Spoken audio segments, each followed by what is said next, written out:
Parlem de novel·la negra i volem parlar amb l'Àlex Martín, és professor de Llengua i Literatura Catalana, codirector també del Congrés de Novel·la Negra i Cinema Negre de la Universitat de Salamanca i ha publicat els llibres amb Jordi Canal de Trets per totes bandes, a Crims.cat, segell que també dirigeix, i ens ofereix una aproximació al gènere. Àlex Martín, bon dia, benvingut.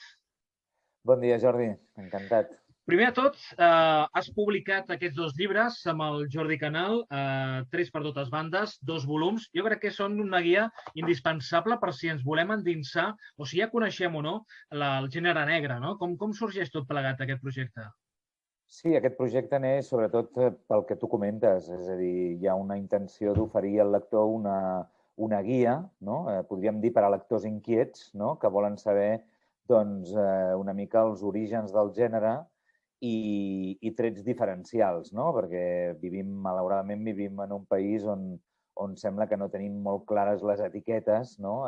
Què és novel·la negra, què és novel·la policíaca, i sobretot doncs, una mica 2 volums que són molt antagònics, perquè el primer podríem dir que és un gènere molt encursetat, no? Molt fàcil de delimitar, on hi ha 3 grans grups, els diré ràpid, la novel·la negra, la novel·la policíaca i George Simenon, com un gènere gairebé a part, i el segon volum doncs, és tot el contrari, no? El que és un gènere limitat perd completament els seus límits, es transforma en una mena de literatura híbrida i contaminada per molts elements i molts factors, i, és clar, apareix doncs, un segon volum que demostra la vitalitat del gènere, una vitalitat que té a veure doncs, amb el que dic, no? Amb aquest caràcter d'hibridisme que té tota la narrativa popular, d'altra banda. No? No sé si ara, Àlex, ara és més complicat si et pregunto com definiríem la novel·la negra o què és novel·la negra. Potser fa uns anys seria més fàcil aquesta definició, però ara es comença a complicar una mica. Bé, sí, segur. És a dir, segurament durant els anys dels anys prolífics de la novel·la negra nord-americana, definir el gènere negre doncs, seria definir una literatura realista amb un discurs molt crític cap a la societat capitalista, no? I envers els moments de crisi. Quanta més crisi, més novel·la negra existeix. Ara seria difícil, però jo crec que els trets diferencials del gènere continuen ben vigents, no? És a dir, hi ha sobretot un missatge del desencant, hi ha sobretot també aquest discurs, com dic, realista crític, i sobretot normalment els escriptors de novel·la negra escriuen perquè no els agrada el món en el que viuen, no? I això jo crec que també reflecteix una mena de catarsi per ells mateixos, que el que fan és, a través dels seus contradiscursos, intentar explicar les veritats del sistema. No? Hem de tenir en compte que la novel·la negra és fonamentalment una novel·la crítica, però també és una novel·la de la inseguretat, no? Una novel·la que ens parla dels perills que som com a persones dins d'una societat, dins d'un govern, i, per tant, moltes vegades doncs, és el veritable camí per on es descobreixen les veritats. No? I penso que aquesta seria una bona definició del que podríem parlar. M'imagino que la teva pregunta ja va enfocada cap a aquesta elasticitat que últimament està patint el gènere. Què és gènere negre i què no ho és? Bé, jo crec que el millor que li ha pogut passar al gènere negre és que sigui el fill mestís de la literatura, no? És a dir, aquesta capacitat que té per hibridar-se amb la novel·la històrica, amb la novel·la fantàstica, amb la novel·la de ciència-ficció, doncs, evidentment, té un component altament positiu, no? Per un tipus de literatura que no oblidem, que es reinventa. No? Si no es reinventés, normalment els gèneres que no són capaços de reinventar-se, com el western, que ho intenta, però sembla que queda més encursetat, per molt que ens estimem molt el western, parla d'aquesta vitalitat que té el gènere. No? Vull dir que és molt fàcil d'explicar quan realment entres una mica a analitzar-lo. No? Si busquem els ingredients d'una bona novel·la negra, què és el que ha de comptar aquesta novel·la negra i què és el que no pot fallar mai i l'ingredient doncs, que sempre l'hem de tenir en una novel·la negra? Jo penso que ha d'haver-hi patiment. Penso que ha d'haver-hi finals infeliços.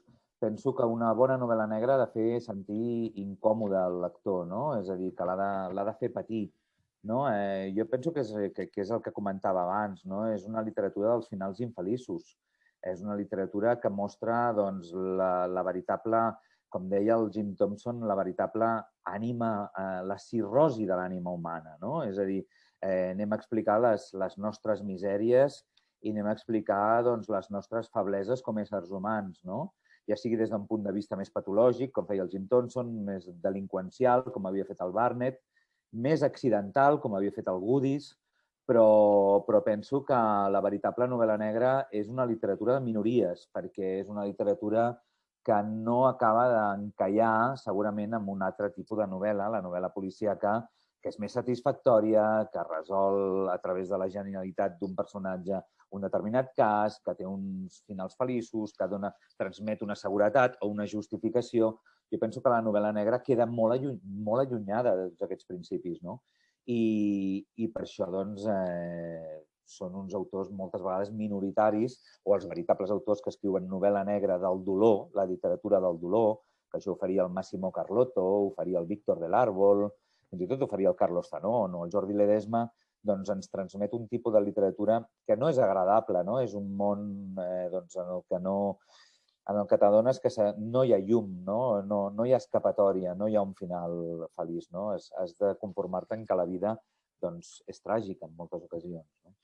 On cal posar l'accent? A la novel·la negra, en la trama, en l'investigador, en la víctima? Hi ha autors que sí que centren més en la víctima o el patiment d'aquesta víctima, d'altres, que és un personatge, la víctima secundari, fins i tot terciari, però i és més l'investigador, el protagonista. On és millor posar l'accent?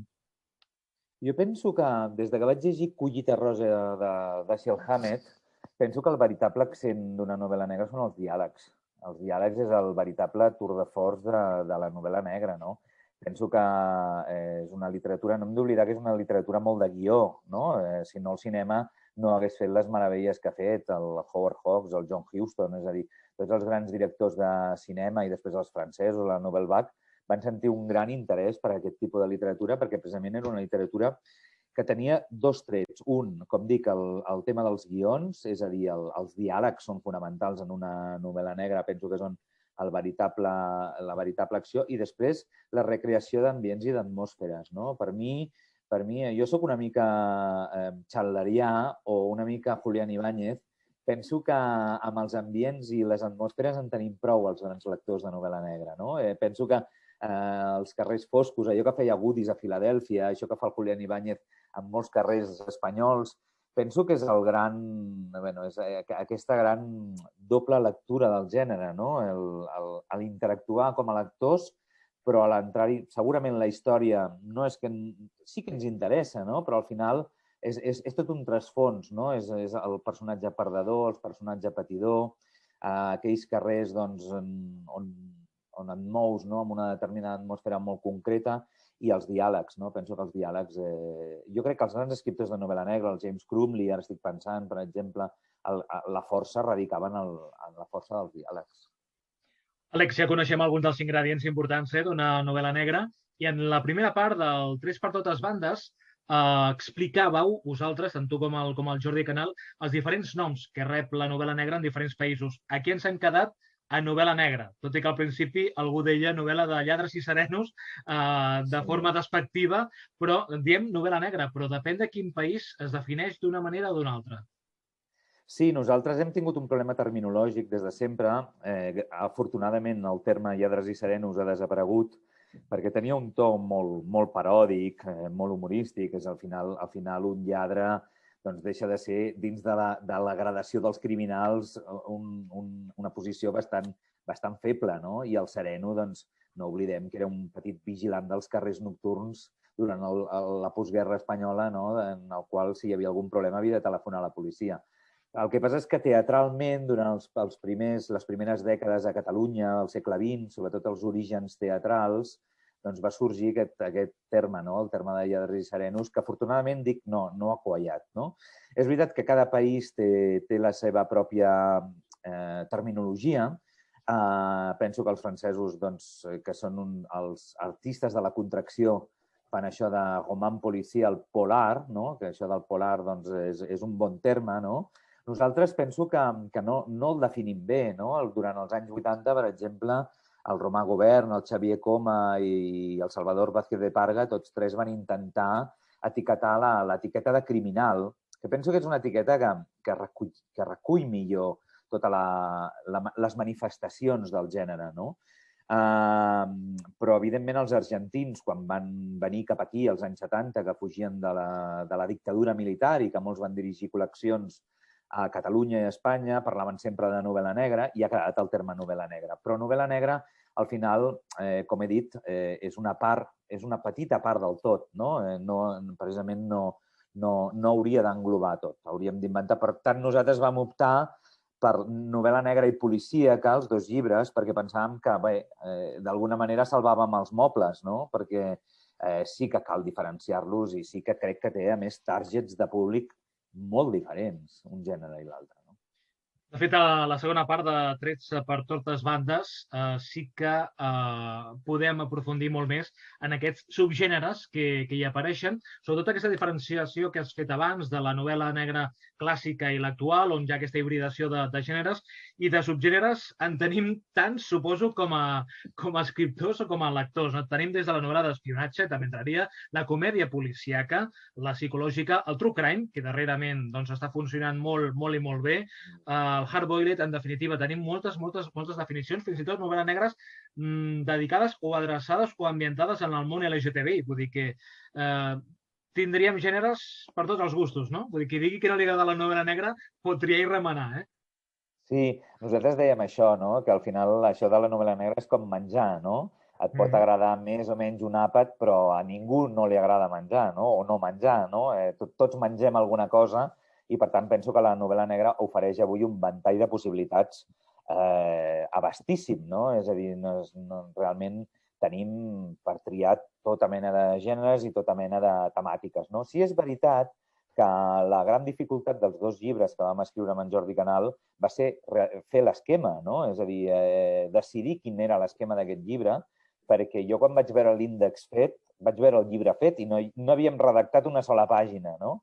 Però, clar, decidir quines eren les etiquetes que havien d'entrar, decidir també quines d'aquestes etiquetes, algunes que tu has anomenat, que són més d'invenció periodística, d'altres purament comercials, d'altres sí que tenien una certa entitat com a etiqueta, d'altres fins i tot molt més geogràfiques, no? Per tant, hi ha tota mena d'etiquetes, però sí que és veritat que feia es produïa una autèntica revolució. Jo recordo als anys 80 que vaig escoltar una vegada el Vázquez Montalbán, que si tenia una de les coses que tenia bones, que en tenia moltíssimes, era que era capaç de fer una deconstrucció de la novel·la policíaca. De fet, ell va portar això al gènere, no? Va saber veure'l, no des de dins, sinó des de fora, no? I penso que aquest va ser el seu gran èxit. El Vázquez Montalbán deia sempre que el gran èxit de la novel·la policíaca, de la novel·la negra, era deixar de ser literatura de gènere. I jo penso que això és el que li ha passat a la novel·la negra. La novel·la negra s'ha convertit en literatura en general on, doncs, com dic, les manifestacions i les etiquetes són molt variades i molt riques, no? I aquest és el gran motiu pel qual els mercats editorials, les col·leccions, els festivals i la majoria d'escriptors, alguns de manera involuntària i d'altres voluntària, s'han adreçat i s'han dirigit a aquest gènere literari, no? Un gènere molt còmode per explicar mons reals i també mons irreals, perquè no oblidem que últimament aquest mestissatge o aquest hibridisme entre la novel·la negra i la ciència-ficció, per exemple, estaríem parlant, segurament, m'aventuro a dir que segurament serà una de les grans fusions d'aquests pròxims anys, el món de la distopia amb el món de la novel·la negra, el ciberpunk, l'steampunk. És a dir, penso que jo ho veig per la universitat, els nanos ja no volen treballar gènere negre pur, els nanos volen treballar literatura de l'hibridisme, els interessa molt totes aquestes distopies i totes aquestes, per exemple, no sé, em ve al cap la Rosa Montero ara, per exemple, que seria un magnífic exemple. No sé si ara el que estàs explicant ara en aquests moments té certes similituds el fet que han estat dos gèneres que en un moment donat han estat considerats com uns gèneres de segona divisió, de no ser una literatura elitista, sinó una literatura de segona divisió, i que avui en dia, gràcies a l'esforç, sobretot dels lectors que han seguit apostant, editorials que han sorgit noves, que han apostat per al gènere negre, com per exemple la vostra, però en ciència-ficció i fantasia en trobem moltes, i a més a Catalunya, això ha fet de dir, doncs, ostres, hi ha un públic darrere i un públic que tampoc no vol llegir qualsevol cosa d'aquests gèneres, sinó que s'està especialitzant molt i, per tant, vol productes de qualitat. D'una banda diré que dins del món acadèmic són literatures que continuen menyspreades. És a dir, no voldria tampoc transmetre missatges eufòrics en el sentit de que dins del món de la universitat són poques les persones que investiguen sobre la ciència-ficció i sobre la novel·la negra. No? El que sí hi ha hagut, i suposo que amb això hi ha ajudat plataformes audiovisuals i sobretot doncs, l'engranatge de la pròpia indústria editorial, hi ha hagut la publicació de molts textos de ciència-ficció, de literatura fantàstica i de novel·la negra. No? Evidentment, això ha engegat una màquina, però aquesta màquina s'ha de consolidar. No? I aquesta consolidació crec que no passa només des d'un punt de vista de la lectura, sinó també des d'un punt de vista de l'anàlisi. No? És a dir, el que faltaria és veure una mica la recepció d'aquesta mena de textos que tindran en un període no molt llarg o en un període curt dins del món universitari. No? Nosaltres tenim... Jo tinc una petita anècdota, però molt significativa, a propòsit del que tu m'has preguntat. Jo fa 4 o 5 anys que imparteixo una assignatura de novel·la negra a la universitat i nosaltres tenim 100-120 alumnes matriculats. No? Quan et facis una idea, una mitjana d'èxit d'una assignatura serien 40 persones. No? Els nanos es matriculen a novel·la negra perquè volen deixar de mirar enrere i que els hi expliquin l'actualitat. No? És a dir, els nanos tenen un interès pel món del crim, els nanos tenen un interès pel costat fosc de la nostra societat, volen estudiar literatura de l'actualitat, volen conèixer no sempre autors morts, sinó també autors vius, llegir literatura que s'està publicant en aquests moments.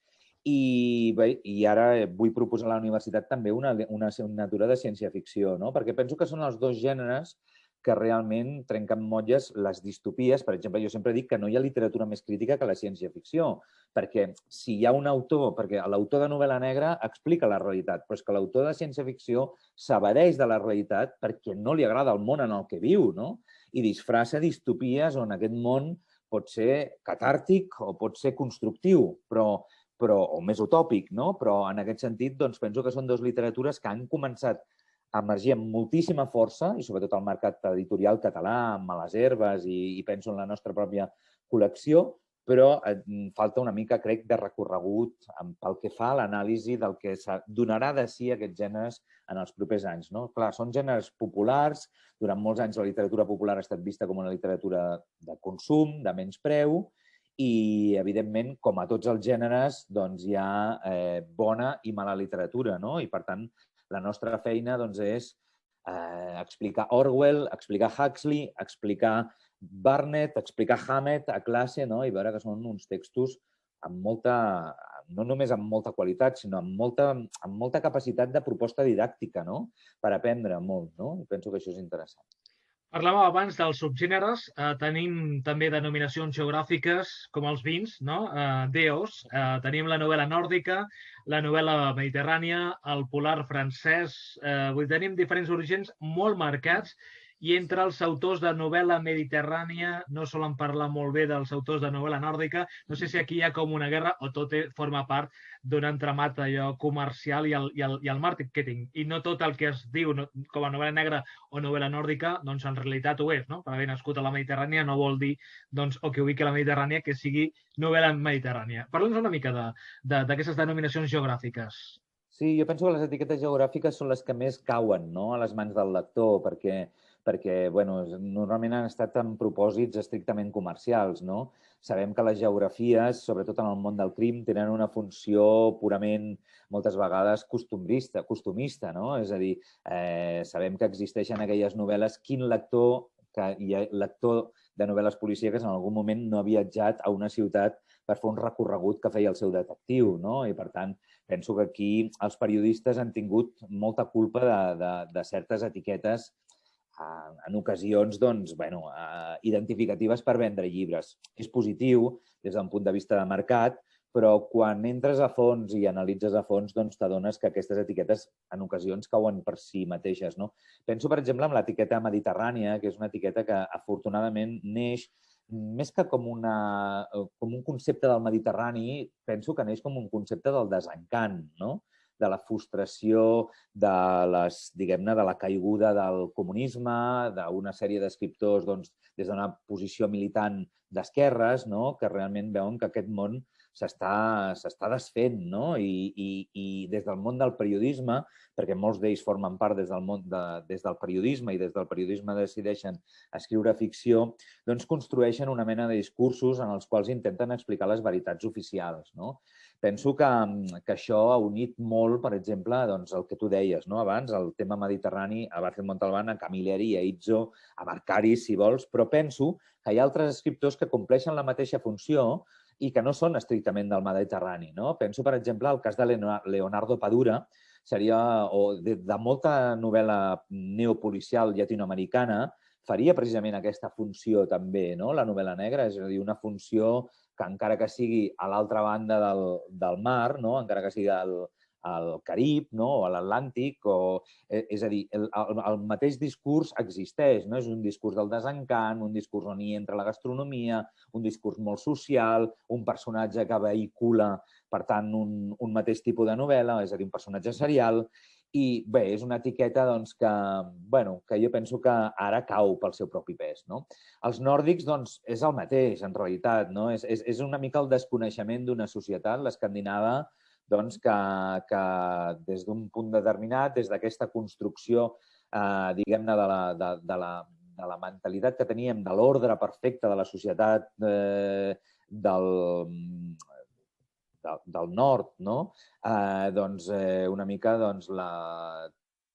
la mateixa lectura, la lectura, diguem-ne, del gran engany, la lectura de les manipulacions del govern i evidentment, quan agafes autors, quan ja agafes l'Es Howell i la Balú als 70 i llegeixes Scherbanenko i estàs llegint Vázquez Montalbán i llegeixes els francesos, te n'adones que sempre hi ha un grau de compromís de tots aquests escriptors i un grau de disconformitat del món en el que viuen. Per tant, penso que són etiquetes, i després hi ha les més localitzades, però ja em parlaves de l'alioli polar o el polar provençal. Jo crec que són etiquetes que determinen restriccions geogràfiques de vegades per conèixer autors, però que si aprofundim cauen pel seu propi pes.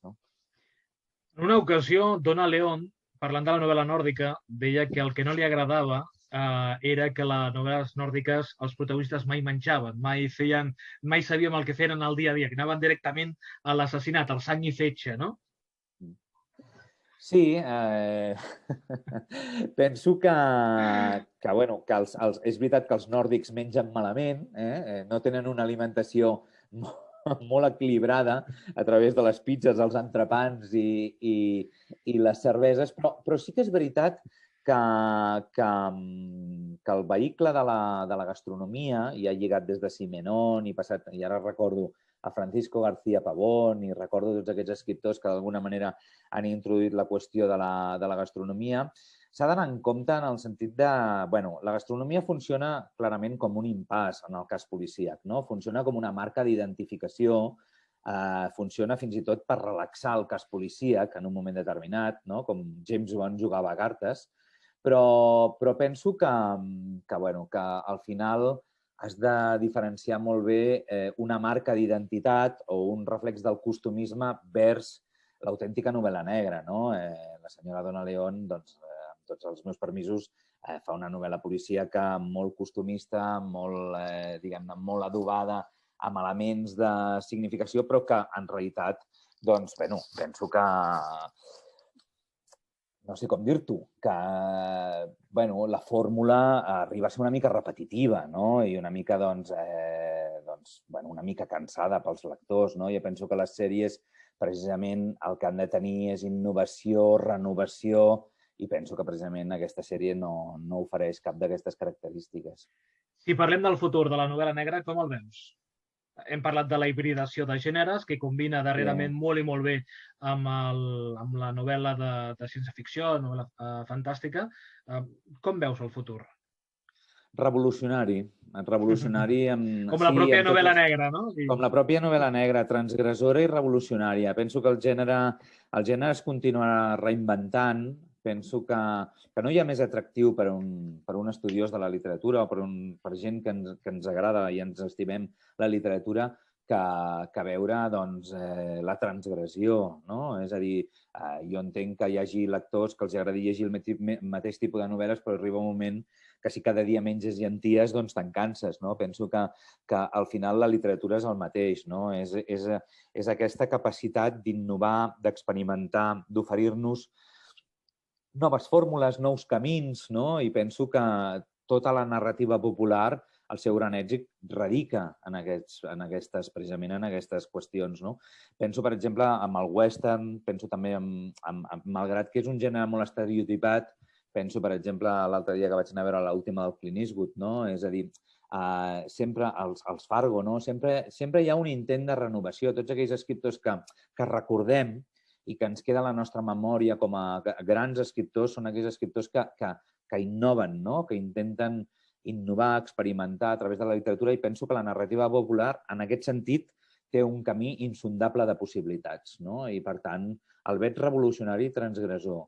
I cal que molts dels nostres escriptors a Catalunya s'hi animin, no? Perquè detecto certes repeticions de fórmules en ocasions, detecto també, doncs, una certa mancança de risc, no? Jo admiro molt els escriptors que arrisquen, no? I que cada novel·la se la juguen.